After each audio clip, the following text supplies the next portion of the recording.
je m'appelle Jessie Schuster, je suis journaliste, productrice, réalisatrice et présentatrice télé. Madame, comment gérez-vous votre stress? Je viens de Guadeloupe, je suis née dans l'Hexagone, à Strasbourg plus particulièrement, et j'ai grandi ici en Guadeloupe, à Pointe-à-Pitre, à Moune-la-Pointe. J'ai toujours adoré le journalisme, donc j'ai décidé que j'ai commencé à 15 ans parce que j'avais une caméra. Donc voilà, mon parcours commence à 15 ans quand j'ai commencé à filmer les cyclones en Guadeloupe, malgré l'avis défavorable de ma chère mère, mais bon bref, la pauvre. Hein. Oui, j'ai fait pas mal de crises cardiaques dans la famille, je filmais tout et n'importe quoi. Et ensuite, j'ai décidé de me spécialiser, mais malheureusement, n'ayant pas d'école de journalisme en Guadeloupe, j'ai fait du droit, j'ai suivi le droit chemin, comme beaucoup de personnes.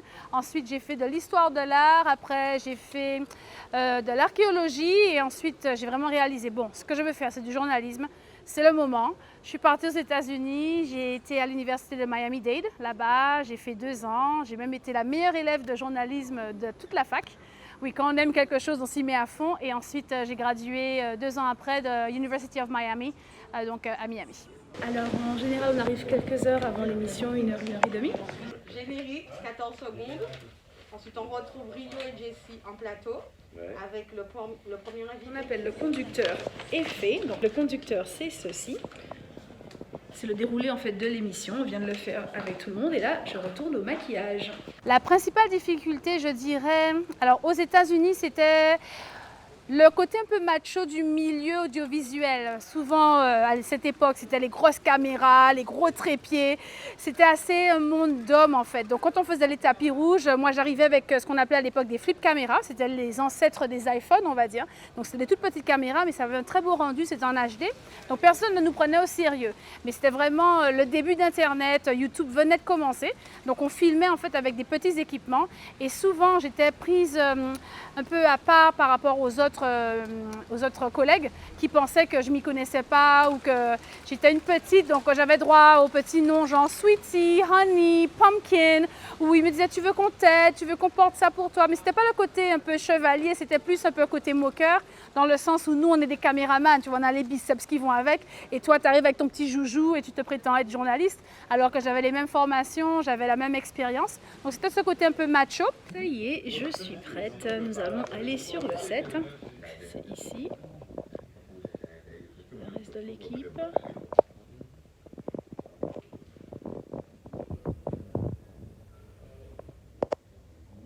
Donc voilà, nous sommes sur le set de l'émission Sans Rendez-vous. Le présentateur arrive dans quelques minutes. On m'a déjà mis le micro, donc ça y est, je suis déjà installée. Les lumières vont être allumées dans quelques moments. Et nous avons toute l'équipe qui est en place. Ensuite, il y a l'accent aussi. Étant aux États-Unis, même si je parle anglais couramment, j'avais toujours mon accent français.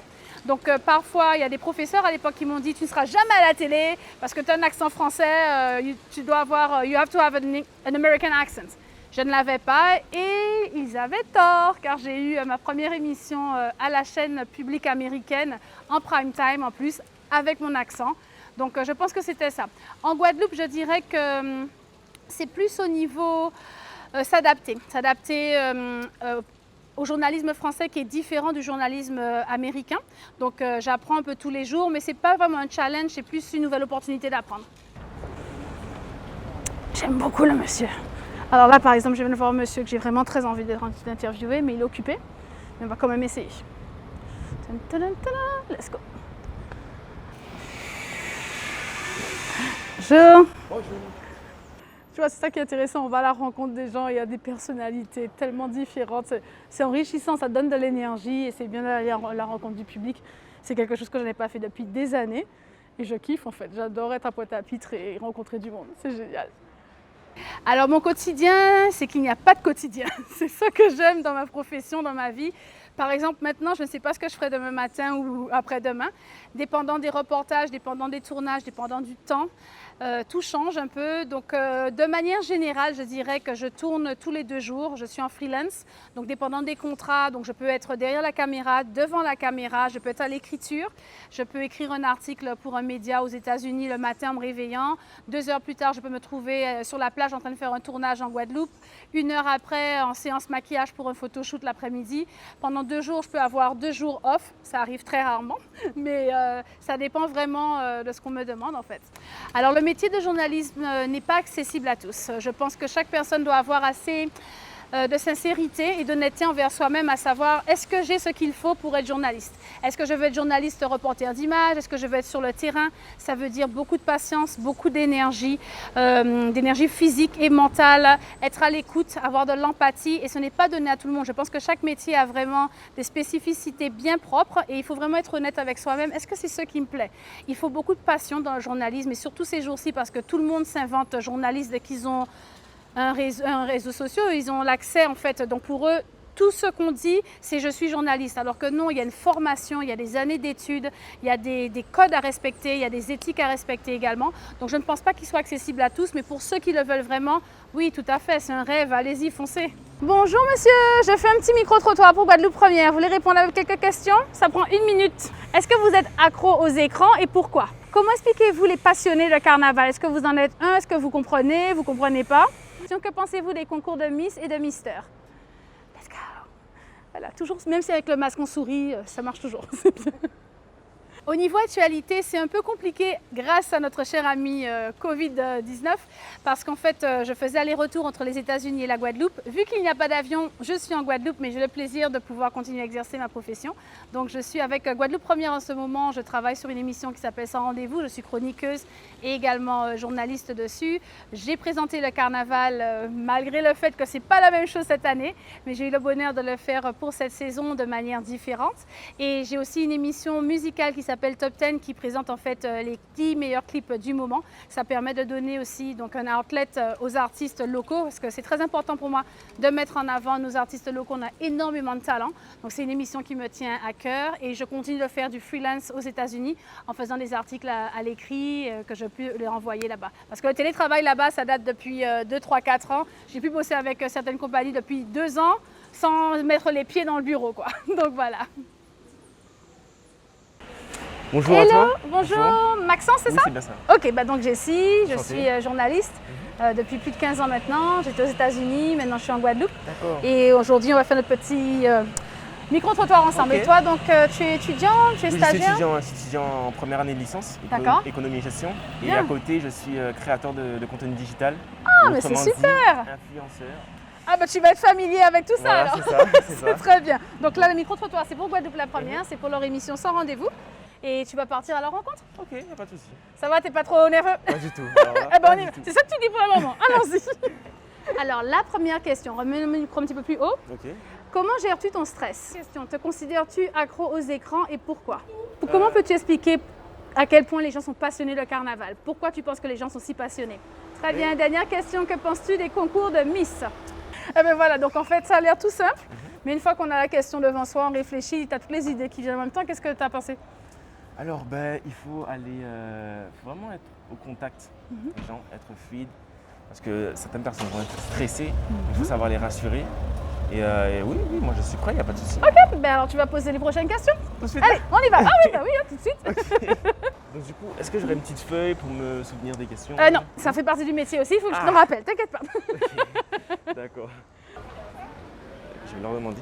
Ah, ils sont en train de manger, ça va être compliqué. Ah, c'est compliqué. Monsieur, excusez-moi, est-ce qu'on peut juste vous interviewer un petit peu? En même temps et tout ça. Madame, Dis-moi. excusez-moi, est-ce qu'on peut juste vous interviewer pour parler en fait de la manière dont vous gérez votre stress au quotidien? Et c'est des petites questions. Mais comme ça. c'est avec, mais elle est avec nous. Sans prise Elle est de là tête. avec nous. Mais c'était très bien. Oh mon dieu! Pardon, j'ai pas du tout reconnu. Désolé. Pardon. La honte. Alors. Oh la honte. Mais j'allais Gentil. venir vers vous en fait. Oh zut alors. Il n'y a pas de souci, bonne journée. Donc tu vois, il faut aussi faire face au refus. Et surtout, la personne ne veut pas, tu souris, tu dis oui, y a merci. pas de souci. Parce que des fois, c'est un exercice très social aussi. Il y a parfois des personnes qui peuvent aussi répondre d'une manière très sèche, ne pas en vouloir. Là, chaque personne est maître de son temps. Oui. Donc ils veulent, ils peuvent pas, il n'y a pas de souci. Bonjour, excuse-moi, est-ce que ça te dérange que je t'interviewe? Je vais vous poser des questions et vous allez me répondre. Ouais. Naturellement. Et c'est parti. Alors, bonjour. Bonjour. Alors, bonjour, pour commencer. Oui. Bonjour à vous. Et c'est parti, la première question. Comment gères-tu ton stress, ok? Alors, dis-moi, comment tu gères ton stress? Comment vous arrivez à gérer votre stress? Comment tu gères ton stress? As-tu des méthodes? Alors, dis-moi, comment tu arrives à gérer ton stress? Dites-moi, comment arrivez-vous à gérer votre stress? Êtes-vous accro aux écrans et pourquoi? Alors, une question, êtes-vous accro aux écrans? À la télé, et pourquoi? À quoi? Accro aux écrans. C'est-à-dire aux écrans, télévisés, télé, comme ça. télé, voilà, télé, réseaux sociaux. Accro aux écrans. Est-ce que tu trouves que tu es accro aux écrans? Deuxième question, est-ce que vous êtes accro aux écrans? Alors, est-ce que vous êtes accro aux écrans? Donc quand tu es d'accord ou pas d'accord, tu fais comme ça. Ok. Tout est dans la gestuelle, pas dans les gestes, pas dans la voix. Parce que sinon on entend ta voix dire ah oui, ok. Donc quand elle parle, tu la laisses parler jusqu'à la fin. Et même si tu es d'accord, tout le petit moment gestuel, tu peux lui faire un petit ça, un petit ouais, très bien et tout, qu'elle comprenne, qu'elle est encouragée. Et on y va. On te suit. Ok, vas-y. Mais n'oublie pas toujours de me souffler les. Oui, je te questions, dirai, hein. bien sûr. Troisième D'accord. question, comment expliquez-vous qu'il y a des passionnés de carnaval? Et comment expliquez-vous qu'il y a des passionnés de carnaval? Comment expliques-tu qu'il y a autant de passionnés de carnaval? Et comment expliques-tu qu'il y ait tant de passionnés de carnaval? Derrière les Miss et les Mystères, que penses-tu des concours Miss et Et Mystères? du coup, qu'est-ce que tu penses des concours Miss et Mister? Parfait. Très bien, c'était très bien. Merci beaucoup, c'est super. Naturel, bien joué. Super. Merci beaucoup. C'est génial, merci beaucoup monsieur. Merci beaucoup. Bonne journée à vous. Super. Très bien, alors bonne journée. Merci bien. Qu'est-ce que tu en penses? Au début, il était un petit peu stressé quand je lui ai parlé, mais après, il était vraiment naturel et c'est bien. Et c'est bien, tu vois, quand il dit une réponse qui est trop courte, tu insistes un petit peu, c'est très bien. Parce que ça, ils ont des choses à dire, c'est que des fois ils ont besoin d'être dirigés un petit peu, Voilà, c'est ça. ou rassurés, ou que tu leur expliques un peu plus la question. Des fois c'est un mot qu'ils ne sont pas à l'aise avec ce mot-là, ou le terme. Donc Tu expliques c'est bien. autrement, et- Voilà. Alors Maxence, qu'est-ce que tu en as pensé? Tu as approximativement 6 ou 7 personnes que tu as interviewées pour Oui. le micro-trottoir. Les gens étaient vraiment à l'aise Mhm. et j'aime beaucoup mettre les gens à l'aise justement. J'ai vu que c'était un petit peu stressé au début, mais après, ça s'est bien passé dans l'ensemble. C'était bien. Alors moi, mes petits conseils, c'est quand on a la caméra, quand on met le focus sur quelqu'un, toujours laisser la personne parler, finir sa phrase, et surtout ne jamais être d'accord ou pas d'accord avec eux. Par exemple, le carnaval, elle a dit que c'était pas le moment. Ne lui dis pas tu as raison, parce qu'en fait tu donnes ton avis. Donc tout ce qui est journalisme, on ne donne jamais son avis, même si c'est très dur, des fois. Est-ce que justement pour toi, tu penses que c'est quelque chose qui est difficile de ne pas se prononcer quand tu es d'accord ou pas d'accord avec Non, quelqu'un? pas du tout. Avec de l'expérience, avec de l'apprentissage, ça va rentrer. Pas de souci. C'est la première fois, donc c'est normal. Bien sûr, tout à Normal. fait, c'est ça, c'est pour ça qu'on apprend. Et donc avec l'expérience d'aujourd'hui, tu préfères être devant la caméra ou derrière la caméra? Les deux. Ah, Les c'est deux. bien, oui, plusieurs les cordes à ton arc. Les deux. Je suis assez perfectionniste, donc les deux. C'est super. Ben, merci beaucoup d'avoir passé cette matinée avec moi et la base du journalisme, le micro-trottoir. Pas de souci. Merci beaucoup à vous. encore Maxence. Vous connaissez mon invitée, vous l'avez découvert dans le premier opus Découverte, elle vous a montré un petit peu son activité dans l'immersion. Et aujourd'hui, on va prendre un apéro ensemble. Oui. Bonjour Jessie, Bonjour Patrice. c'est un plaisir de te recevoir. Ah, Et, plaisir, euh, merci beaucoup. Talent validé, vous allez découvrir pourquoi. Génial. Alors, la première chose, un petit cocktail, Comme je des les couleurs, aime. Ah oui, des couleurs Il te plaît sucrées. Ah oui, c'est magnifique. coup avec de une goutte petite fleur. pour nous dire un Bien petit sûr, peu attends. si c'est The Cocktail. C'est parfait. Parfait. Rafraîchissant, c'est sucré, c'est coloré. Alors, Ça fait voyager. le barman nous a dit spécialement pour toi, ça s'appelle Rayon de soleil. Oh, c'est gentil, mais c'est parfait. Ça a le goût du rayon de soleil en bouche. C'est Ah ben super, génial. délicieux. Écoute, quand j'ai regardé les deux premières vidéos, c'est là où j'ai vraiment découvert ton parcours, qui tu es. J'ai été vraiment impressionné par ton mindset, par ton état d'esprit. À 18 ans, qu'est-ce qui te décide de voyager pour les États-Unis? Alors, les États-Unis, ça représente un rêve pour moi depuis petite. Je regardais la série Miami Vice. Je ne sais pas si tu t'en souviens. Ah ouais, Avec Miami les Vice, voitures. c'est exact. Les gens qui étaient en roller sur Miami Beach et je me disais, oh, je veux faire ça un jour, le côté liberté. Les filles étaient dénudées, on va dire, elles étaient libres en fait. Et D'accord. je me suis dit, un jour, je ferai ça du rollerblade sur Miami Beach. Donc, je répétais ça tout le temps à ma mère. Et puis, j'ai eu l'opportunité. Je me suis dit, ok, on y va. Le système français scolaire ne m'allait pas trop. J'avais envie d'essayer quelque chose de différent. Il y avait aussi D'accord. Beverly Hills à l'époque. et Melrose Place. Exactement. Voilà, donc voilà, je me voyais dans les facs américaines. Donc je me suis dit pourquoi pas. J'ai bossé dur, j'ai eu l'opportunité. Quand l'opportunité est arrivée, j'ai dit banco, on y va. Donc déjà attiré par la caméra. Toujours. Ah oui, depuis, ça c'est encore plus jeune, 7-8 ans, j'étais attirée par la caméra, D'accord. poser des questions et tout. J'ai eu mon premier caméscope à 14 ans. Je filmais tout et n'importe quoi. Donc j'ai toujours adoré ça. On met le pied dans le plat, on parle un petit peu de ton métier. Donc tu vas étudier et puis tu décides de travailler avec 2 boîtes là-bas. Parle-nous un petit peu de comment ça se passe, qu'est-ce que tu as rencontré. Moi j'ai entendu des noms, vas-y, donne-nous des noms. Alors oui, donc, c'était assez intéressant, j'ai repris toutes mes études là-bas. Ouais. Donc j'ai fait le transfert de ce que j'avais fait ici, je suis arrivée là-bas, je suis allée à la fac, ce qu'on voit à la télé, c'était vraiment ça, les facs américaines, Wow. University of Miami, voilà, les sonorités, les sororités et tout. Donc j'ai adoré, j'ai gradué en plus cum laude dans ma promotion, donc c'est dans les premiers, j'étais vraiment fière de moi, j'ai bossé très dur. Et ensuite j'ai été embauchée sur une chaîne française et haïtienne au début, et après j'ai transféré sur PBS, qui est la première chaîne nationale des États-Unis, et j'étais productrice et ensuite présentatrice. Et quand je suis devenue présentatrice, j'ai dit bon, allez, j'ai le monde qui s'ouvre à moi, je peux réaliser tous les rêves que j'ai eus depuis des années. Et j'ai commencé en fait à faire des reportages sur les MTV Awards, les Movie Awards, et j'ai pu interviewer des personnes comme Will Smith, Jennifer Lopez, Kanye West. Ah ouais, mais tu nous fais rêver là.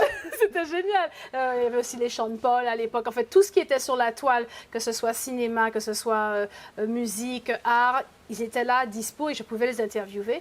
Et ensuite, au fil des années, on me confiait des choses un peu plus, on va dire, profondes. Et c'est quand Obama a été Non. élu. Oui. Non. Quand Obama T'as fait l'interview Oui. d'Obama. Mais c'était une petite, c'était Wow. au moment où il était nominé pour être le représentant du Parti démocrate. D'accord. Et donc j'ai pu l'interviewer, ça a duré peut-être 2-3 minutes, mais c'est super long dans la carrière c'est clair. journalistique quand on peut. C'est à toi, personne ne pourra le retirer. Voilà, c'est hein. ça. Et après, il devient président des États-Unis, le premier président noir, et on se dit oui, je l'ai interviewé.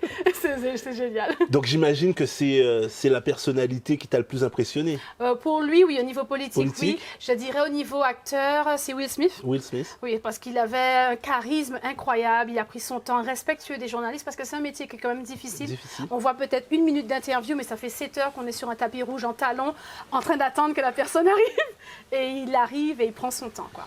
Alors quand je prépare l'émission, je reviens un peu sur tous les réseaux sociaux, je regarde ce qu'on dit sur toi, et je me dis, il y a quelque chose qu'on retrouve en fil rouge dans tout ce qui parle de toi, c'est ton sourire.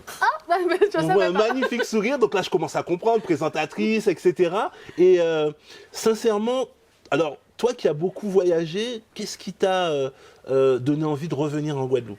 Alors, c'est assez intéressant parce que souvent, les gens disent « Ah, on veut aller ailleurs, c'est exotique, on veut vivre autre chose ». Moi, je suis partie jeune, donc je n'ai pas vécu en tant qu'adulte en Guadeloupe. J'ai vécu à l'époque où il fallait demander à papa et maman pour sortir, il fallait rentrer avant minuit, j'avais pas de voiture. Donc, c'est la vie d'adolescente. Et en tant que femme, même qui a un peu d'argent, qui doit payer un loyer, enfin, qui a des responsabilités, j'ai jamais vécu la Guadeloupe comme ça.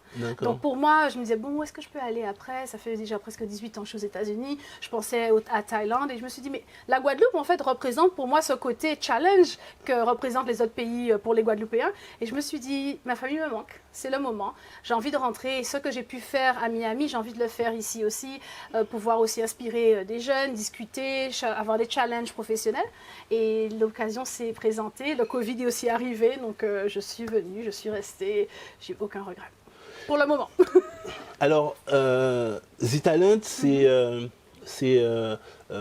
une idée de se dire que tout le monde a un talent. Et on s'est rendu compte qu'en plus de ce talent, on a besoin d'avoir un état d'esprit, un mindset. Comment toi, tu as passé toutes ces étapes-là? C'était quoi ton mindset pour pouvoir arriver à ces interviews dont tu viens de nous parler? Comment tu étais dans ta tête? Alors, détermination, c'est un mot qui vient souvent pour moi. Et en fait, tout est possible. Et ça, c'est le côté américain où vraiment, ça reste dans la mentalité américaine. Tout est possible. On peut commencer en bas et on peut arriver très en haut au bout de 1 an, 2 ans, 3 ans. Mais il y a une chose qui est fondamentale, c'est le travail. Possible. Le travail. Et si on ne travaille pas, c'est pas possible. Même ceux qu'on voit qui sont soi-disant riches du jour au lendemain, il y a le travail derrière. Il y a les sacrifices aussi. Mais pour moi, je dirais la clé, c'est aimer ce qu'on fait. Ça peut paraître cliché, mais si on n'aime pas ce qu'on fait, c'est compliqué d'y arriver. Alors, tu vas sans doute voir tous les techniciens qui sont en train de rigoler, parce que quand j'ai constitué l'équipe pour cette émission, je leur ai dit, jamais vous me dites que c'est pas possible. Alors quand tu dis ça, c'est bon, tu mets de l'huile à mon moulin. Ah, je te comprends. Non, mais surtout que là-bas, il n'y a pas le mot non. C'est-à-dire, on vous pose une question, même si vous ne savez pas le faire, on ne dit pas non, on dit OK. Et tu as 1 demi-heure pour savoir comment il faut le faire. Donc en fait, le mot non, ça n'existe pas dans le travail là-bas. On vous demande quelque chose que vous n'avez jamais fait de votre vie, mais tu as 1 demi-heure pour savoir comment le faire. Vous voulez avoir du succès dans les métiers de l'image? Tout est possible. Tout est possible. Parle-nous un peu de réussite. Tu sais, chez nous, je dirais dans la francophonie d'une manière générale, et c'est très français, on a du mal à parler d'argent, on a du mal à parler de réussite, c'est presque un peu tabou. En créole, on dit l'argent c'est sale, c'est bita à diable. Quelle relation tu as, toi, avec le succès?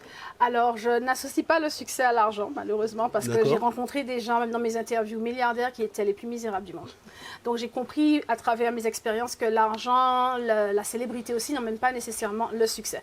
Donc, moi, j'ai mesuré mon succès, et ça, c'est les expériences qui parlent. Pouvoir faire ce que l'on veut, avec qui on veut, autant de fois qu'on veut.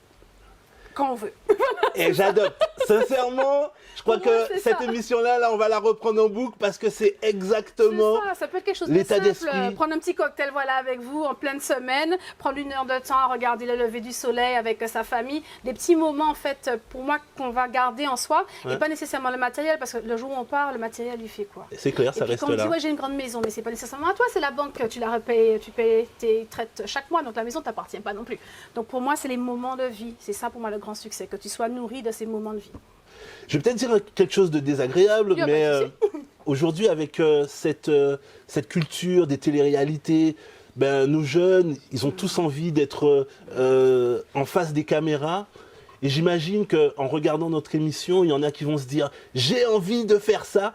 Quels conseils tu leur donnerais? Qu'est-ce que, quelles sont les paroles de quelqu'un qui a quand même déjà roulé sa bosse, si je peux me permettre? Qu'est-ce que tu leur dirais? Tu as un peu répondu à la question dans ta question, parce qu'en fait, beaucoup de personnes pensent savoir ce qu'ils veulent parce qu'ils ont vu seulement un seul aspect, le côté « Oh, elle est ci, elle est avec les stars, elle est jolie, elle a du maquillage, les gens s'occupent d'elle toute la journée. » Mais en fait, c'est pas ça, ce métier de journaliste, c'est un métier qui est quand même très dur dans le sens où il y a beaucoup de recherche. On voit 10 minutes d'interview, mais il y a 2-3 jours avant de recherche. Il faut être assidu, il faut être sérieux, il faut être à l'heure, il faut des fois avoir pas mal de sacrifices aussi.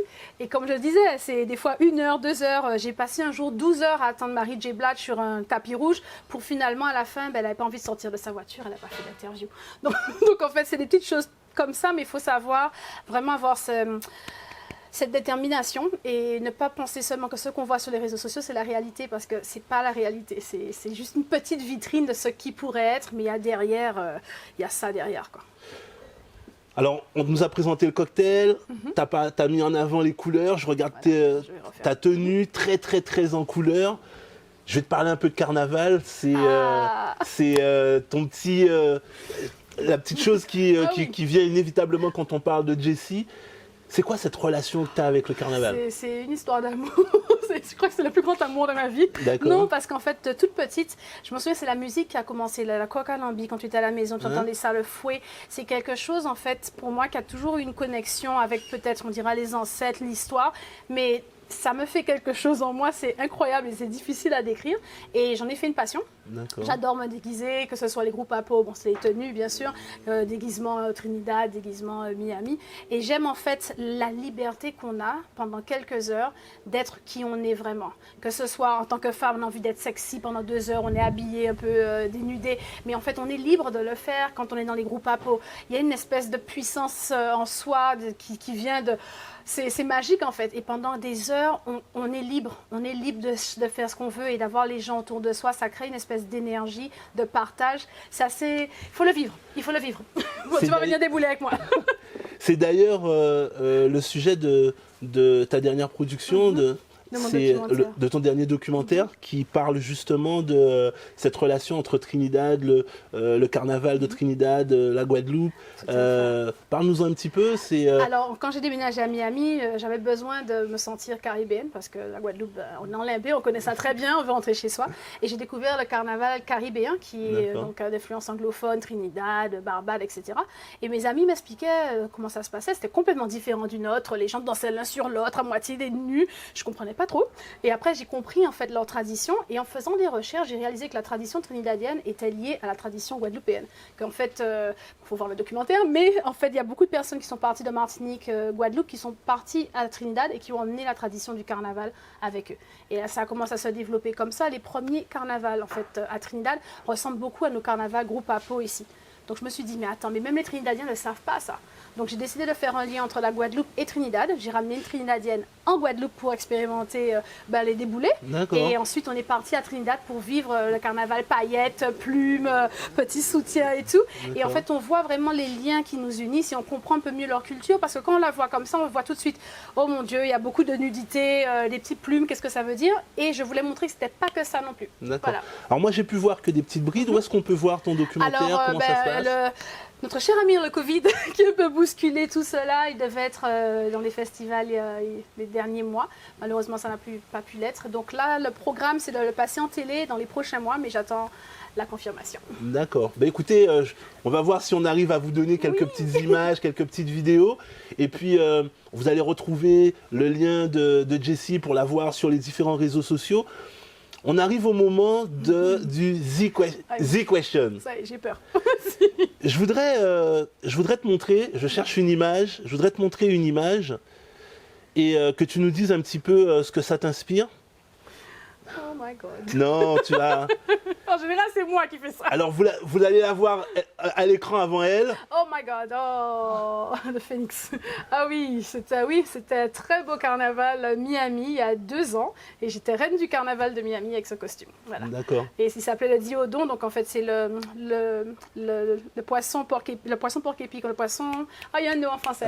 Coffre. Oui, voilà, exactement, que je représente. Et j'ai fait le concours ce jour-là et je suis devenue reine du carnaval de Miami. T'es sûr que c'est le déguisement qu'ils ont noté, c'est pas la femme? Sûr. Il y a la chorégraphie avec aussi. Ah quand même. d'accord, ok. Alors, je vais être honnête avec toi. La question The Question, c'est pas celle-là. J'en étais sûre, je me suis dit c'est trop facile. La question The Question, c'est Lord have est-ce que mercy. cette fille, Oh, petit choupine, comment vous avez eu ça? comment elle... Elle est sur aucun réseau social, c'est ça? non, elle n'est pas sur les réseaux sociaux, mais t'es dans The Talent et rien n'est impossible. C'est toi qui l'as dit. Je veux juste que tu nous dises chou. à partir de quel âge elle s'est dit je veux être en face des caméras. On me surprend pas souvent, donc déjà je vous donne beaucoup de points pour ça, parce que c'est très dur de me surprendre. Ah ouais, c'est quoi la question? Et je suis émue, je m'attendais pas. Petite choupinette. L'idée, c'est de savoir à quel âge elle s'est dit j'ai envie d'être de l'autre côté Mais de la caméra. très tôt, je pense, je dirais 6-7 ans, je le savais quand je regardais la télé. Je me disais un jour je vais faire la même chose et je prenais des pailles, des fois je faisais semblant d'avoir un micro et j'adorais prendre des photos. Oh, T'as quel âge sur cette photo? Je crois que j'ai 5-6 ans, mais je me sais, mais vous l'avez eu où? Je l'ai même pas moi-même cette photo. C'est The Talent. C'est génial, C'est bravo. The Talent. Oh, Écoute, wow. on tient vraiment à te remercier. Merci à vous. Ta sympathie, la façon dont tu t'es investi dans cette émission. Ah, cheers. Le rayon de soleil. Thank you so Et much. puis, à très bientôt. À très bientôt. Merci Patrice et merci à toute l'équipe. The Talent.